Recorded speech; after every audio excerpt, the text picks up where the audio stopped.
मंत्री मनीष सिसोदिया को सीबीआई ने भ्रष्टाचार के मामले में गिरफ्तार कर लिया है। दिल्ली की आबकारी नीति को लेकर, इसमें किए गए भ्रष्टाचार को लेकर पिछले कुछ महीनों से जांच चल रही थी और इस जांच के बाद कई बार इस बात का अंदेशा जताया जाता रहा कि मनीष सिसोदिया की गिरफ्तारी हो सकती है। उन्हें कई बार पूछताछ के लिए सीबीआई के द्वारा बुलाया गया। उनके परिसरों में, घर पे, दफ्तर इत्यादि में कई जगह पर तलाशी भी कई बार की गई और हर बार आम आदमी पार्टी ये कहती रही कि कुछ नहीं मिला और यूं ही परेशान किया जा रहा है। लेकिन आज जब उनको सुबह पूछताछ के लिए सीबीआई हेडक्वार्टर्स में बुलाया गया तो 8 घंटे की पूछताछ के बाद सीबीआई ने उन्हें गिरफ्तार कर लिया, क्योंकि कई सवालों के जवाब ऐसे थे जो मनीष सिसोदिया ठीक से नहीं दे पाए।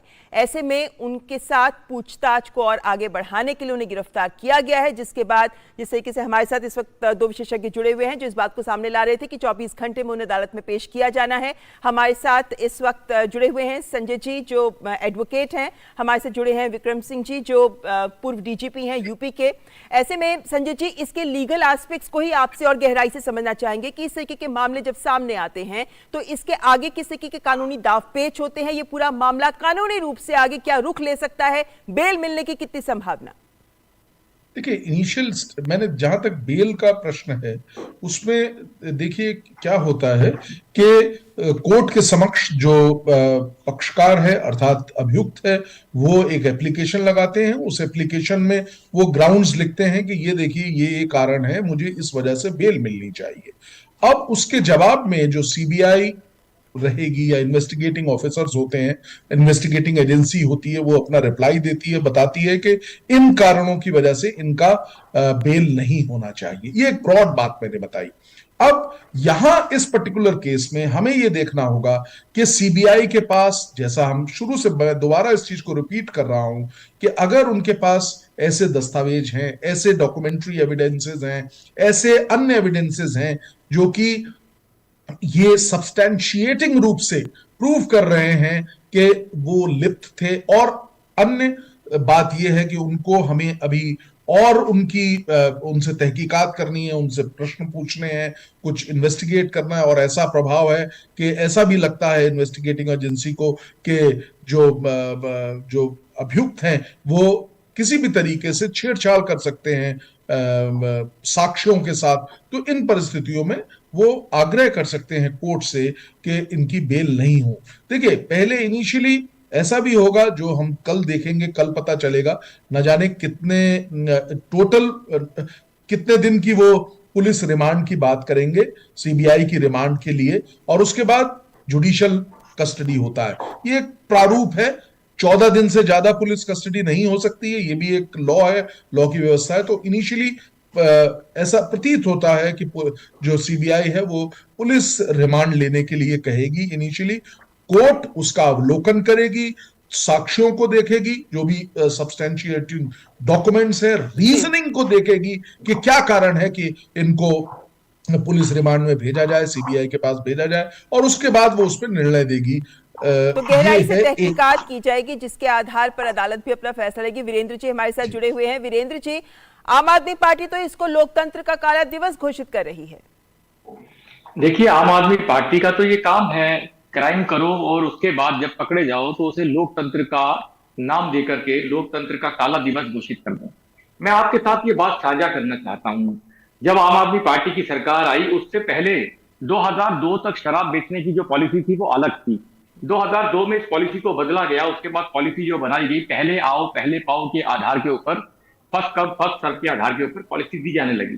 2021 में इन लोगों ने उस पॉलिसी को बदल दिया और फर्स्ट कम फर्स्ट सर्व के आधार से बदल करके अपने लोगों को लाभ पहुंचाने के लिए आम आदमी से दूर कर दिया। 30 करोड़ रुपया सिक्योरिटी और 5 करोड़ रुपया होलसेलर का रेट दे दिया। आम आदमी की पॉलिसी के अंदर इसके अंतर्गत भाग ही नहीं ले सकता था। उसके बाद जो इन्होंने उस पॉलिसी के अंदर जो जो चीजें तय की गई कि शराब बनाने वाली कंपनी को शराब बेचने का अधिकार नहीं होगा, वो अधिकार इन्होंने दे दिए। रेट कौन तय करेगा? कमीशन जो थी, पहले शराब बेचने वाले व्यापारी को 2% कमीशन दी जाती थी, उस कमीशन को बढ़ा करके 12% कर दिया। ये क्यों कर दिया? इसके पीछे हर व्यक्ति को हर चीज समझ आ रही है। और जो लोग लीकर पॉलिसी से संबंधित अभी तक जिन लोगों को भी पुलिस ने गिरफ्तार किया, सीबीआई ने गिरफ्तार किया या जो जांच हुई, उसके माध्यम से जो निकल करके अलग अलग चीजें आई, जिस प्रकार से ये कहा करते थे कि हम तो चंद्रशेखर के वंशज है, भगत सिंह के वंशज है, जेल जाने के लिए आए हैं, और अन्ना जी जिनका नाम लेकर के जब ये कहते थे कि हम राजनीति नहीं करेंगे, राजनीतिक पार्टी नहीं बनाएंगे, हम चुनाव नहीं लड़ेंगे, अगर चुनाव लड़े तो हम सरकार नहीं बनाएंगे, अगर सरकार बनाई तो हम सैलरी नहीं लेंगे, कोठी नहीं लेंगे, बंगला नहीं लेंगे, टोटल और टोटल झूठ बोला। जो इतना बड़ा झूठ बोलते थे कि अपने बच्चों की कसम खा करके कहते हैं कांग्रेस के समर्थन से ना सरकार बनाएंगे, ना कांग्रेस को समर्थन देके उसकी सरकार बनाएंगे। आप उनसे सच की कहां आशा कर सकते हो? इनके एक पहले मंत्री अभी तक जो काफी समय से जेल के अंदर है, मैं आपको ध्यान दिलाना चाहता हूं, अभी तक इन्होंने उसे मंत्री से हटाया नहीं है। उसका पोर्टफोलियो तो ले लिया, परंतु मंत्री पद उसका बरकरार है, और वो अंदर बैठ करके क्या क्या कर रहे हैं वो अनेकों अनेक चैनलों के माध्यम से सोशल मीडिया के ऊपर हम सबने देखा है। शराब बनाने वाले ही शराब चेक करेंगे कि ये पीने लायक है या नहीं, आप समझ सकते हैं इसके पीछे का क्या मतलब है। और क्लब करके आप 5, 7, 10 लोग इकट्ठे होकर के जुड़ेंगे तो आपको टेंडर नहीं पार्टिसिपेट करने दिया जाएगा। उन लोगों को भी आपने टेंडर पार्टिसिपेट करने दिया। पूरी तरह से अनजस्टिस वाले आपने फैसले लिए, अपने लोगों को फायदा पहुंचाने का आपने पूरा प्रयास किया और खुलेआम किया, बेशर्मी के साथ किया। भारतीय जनता पार्टी तो पहले दिन से विरोध कर रही थी, और जब ये चीजें निकल करके सामने आई, जब हमने साक्ष्य सामने रखे, तो तुरंत आनंद फानन में रातों रात इन्होंने उस पॉलिसी को वापस लेने की घोषणा कर दी। अगर पॉलिसी ठीक थी तो वापस क्यों ली, और अगर वापस लेनी थी ठीक नहीं थी तो लागू क्यों की? आज ये चीजें सीबीआई की छानबीन में निकल करके सामने आ जाएंगी। मैं फिर कहता हूं, क्योंकि जुडिशरी बैठक है, कानून अपना काम कर रहा है।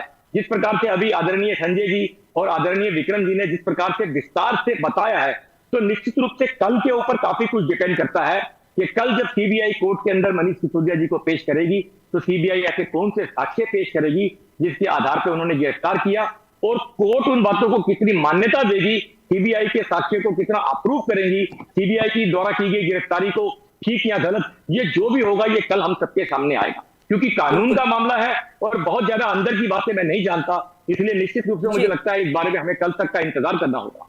जी बिल्कुल, जो कानूनी पक्ष है वो हम अपने विशेषज्ञों से पूछते हैं। विक्रम जी, इस पूरे मामले के, विक्रम सिंह जी हमारे साथ नहीं है, संजय जी, इस पूरे मामले को अगर हम देखते हैं तो इसके दो पहलू सामने आते हैं, क्योंकि सीबीआई ने इस मामले की एफआईआर ईडी के साथ भी शेयर की है। ऐसे में एक इसका क्रिमिनल एस्पेक्ट आ जाता है, आपराधिक पहलू आ जाता है, और दूसरा भ्रष्टाचार का, जिसमें मनी ट्रेल को फॉलो किया जा रहा है। तो ऐसे में अन्य एजेंसियां, जब एजेंसियां मिलकर काम करती हैं, तो किस तरीके से इन दोनों पहलुओं को लेकर जांच आगे बढ़ती है? देखिए, जब दो एजेंसीज में डिफरेंट यहाँ पे खासतौर से इस पर्टिकुलर केस में हम दोनों एजेंसीज के पास इसका इन्वेस्टिगेट कर रही हैं, दोनों एजेंसीज, तो अगर एक एजेंसी को कोई तथ्य मिलते हैं तो वो दूसरी एजेंसी के साथ साझा भी करती है। बड़े कोऑपरेटिव तरीके से दोनों जो एजेंसीज हैं वो काम करेंगी और कर रही हैं, पहले किया भी है। तो पहली तो सबसे बड़ी बात, जहां तक अभी कुछ देर पहले यह भी कहा जा रहा था कि सीबीआई पहले करेगी और उसके बाद ईडी जो है उनको पुनः गिरफ्तार कर लेगी। देखिए, 2-3 चीजें जानना बहुत आवश्यक है। अगर कल का दिन, जैसा मैंने पहले भी बताया, कल का दिन इसलिए बहुत अहम है क्योंकि कोर्ट के समक्ष जब जो तथ्य हैं उनको प्रस्तुत किया जाएगा तो ये चीज और ज्यादा एम्पली क्लियर हो जाएगी। अगर कोर्ट जो है, मैं पुनः कह रहा हूं, अगर कोर्ट जो है उस चीज को स्वीकार करती है कि तथ्य हैं, तो फिर ये चीज क्लियर हो जाएगी कि सीबीआई के पास इस तरह का पूर्ण रूप से उनके पास जिसे कहते हैं ना मटेरियल है, सब्सटेंशिएटिंग मटेरियल है, जिसकी वजह से उनको गिरफ्तार किया गया है। और ऐसा हमने देखा है कि अगर सब्सटेंशिएटिंग मटेरियल नहीं होता है तो कोर्ट्स नेगेटिव रूप में भी कह सकते हैं और वो इन्वेस्टिगेटिंग एजेंसीज के विरोध में भी जा सकते हैं और बेल भी ग्रांट कर सकते हैं। तो ये बहुत स्पष्ट रूप से कल इस चीज को कोर्ट के समक्ष रखा जाएगा, कोर्ट उसका अवलोकन करेगी और फिर उसके बाद अपना निर्णय देगी। जी बिल्कुल, ऐसे में चूंकि अभी से कुछ ही देर बाद हमको बीजेपी की प्रेस वार्ता भी मिल सकती है, लेकिन वीरेंद्र जी, जिस तरीके से आम आदमी पार्टी के द्वारा ये बात सामने रखी जा रही है कि इसमें रोकना चाहेंगे आपको, इसमें सीधा लिए चल रहे हैं आपको बीजेपी हेडक्वार्टर्स, जहां बीजेपी प्रवक्ता संबित पात्रा इस वक्त संवाददाताओं को संबोधित कर रहे हैं, प्रेस कॉन्फ्रेंस कर रहे हैं।